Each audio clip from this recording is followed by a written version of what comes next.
2022-23ನೇ ಸಾಲಿನ ಡಾಕ್ಟರ್ ದೇವರಾಜ್ ಅರಸು ಹಿಂದುಳಿದ ವರ್ಗಗಳ ಅಭಿವೃದ್ಧಿ ನಿಗಮದ ಅಡಿಯಲ್ಲಿ ಗ್ರಾಮೀಣ ವಿಧಾನಸಭಾ ಕ್ಷೇತ್ರದ ಮಾನ್ಯ ಶಾಸಕರ ಅಧ್ಯಕ್ಷತೆಯಲ್ಲಿ ಆಯ್ಕೆಯಾಗಿರುವ ಹೊಲಿಗೆ ಯಂತ್ರೋಪಕರಣಗಳನ್ನು ಗ್ರಾಮೀಣ ಮತಕ್ಷೇತ್ರದ ಶಾಸಕ ಬಸವರಾಜ ಮತ್ತಿಮೂಡ್ ಅವರು ಫಲಾನುಭವಿಗಳಿಗೆ ವಿತರಿಸಿದರು. ಕಲಬುರಗಿ ನಗರದ ಅವರ ಕಚೇರಿಯಲ್ಲಿ ನಡೆದ ಕಾರ್ಯಕ್ರಮ ಫಲಾನುಭವಿಗಳಿಗೆ ಹೊಲಿಗೆ ಯಂತ್ರೋಪಕರಣಗಳನ್ನು ವಿತರಿಸಿದರು.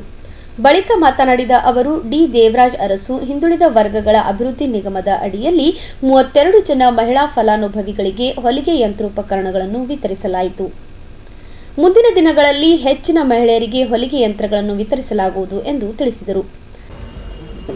2022-23ನೇ ಸಾಲಿನ ದೇವರಾಜ್ ಅರಸು ಹಿಂದುಳಿದ ವರ್ಗಗಳ ಹೊಲಿಗೆ ಯಂತ್ರ ವಿತರಣಾ ಕಾರ್ಯಕ್ರಮ ಇವತ್ತು ಶಾಸಕರ ಕಚೇರಿಯಲ್ಲಿ ನಾವೆಲ್ಲ ಅಧಿಕಾರಿಗಳ ಜೊತೆಯಾಗಿ ನಾವು ಕೊಡ್ತಕ್ಕಂಥ ಕಾರ್ಯಕ್ರಮ ಹಮ್ಮಿಕೊಂಡಿದ್ದೆವು. ಇವತ್ತು 32 ನಮ್ಮ ತಾಯಂದಿರು ಸಹೋದರರು ಎಲ್ಲರೂ ಕೂಡ ಈ ಕಾರ್ಯಕ್ರಮಕ್ಕೆ ಆಗಮಿಸಿದ್ದಾರೆ.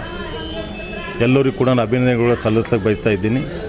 ಇವತ್ತು 2022-23ನೇ ಸಾಲಿನ ಈ ಕಾರ್ಯಕ್ರಮ ಮುಂದಿನ ದಿನಗಳು ಕೂಡ ಇನ್ನೂ ಅನೇಕ ನಮ್ಮ ತಾಯಂದಿರು ಕೂಡ ಕೊಡ್ತಕ್ಕಂಥ ಈ ಯೋಜನೆ ಮುಂದುವರಿಬೇಕಂತಕ್ಕಂಥ ಕೂಡ ಅಧಿಕಾರಿಗಳಿಗೆ ಈಗಾಗಲೇ ಹೇಳಿದ್ದೀನಿ. ಇನ್ನು ಹೆಚ್ಚಿನ ಮಟ್ಟದಲ್ಲಿ ಇವತ್ತು 32 ಜನಗಳು ಕೊಡ್ತಕ್ಕಂಥ ಕೆಲಸ ಮಾಡ್ತಾಯಿದ್ದೀವಿ. ಮುಂದಿನ ದಿನ ಎಷ್ಟು ಜನರ ಅಪೇಕ್ಷೆ ಪಟ್ಟಿದ್ರೆ ಎಷ್ಟು ಜನ ಬೇಕಂತ ಕೇಳಿದರೆ ಅದು ಅಷ್ಟು ಮಂದಿ ಕೊಡ್ತಕ್ಕಂಥದ್ದು ನಾನು ಈಗಾಗಲೇ ಅಧಿಕಾರಿಗಳಿಗೆ ತಿಳಿಸಿದ್ದೀನಿ. ಮುಂದಿನ ದಿನ ಅವ್ರಿಗೆ ಕೊಡ್ತಕ್ಕಂಥ ಕೆಲಸ ನಾವು ಮಾಡ್ತೀನಿ ಅಂತಕ್ಕಂಥ ಕೂಡ ತಮ್ಮ ಮುಖಾಂತರ ಹೇಳಕ್ಕೆ ಬಯಸ್ತಾ ಇದ್ದೇನೆ.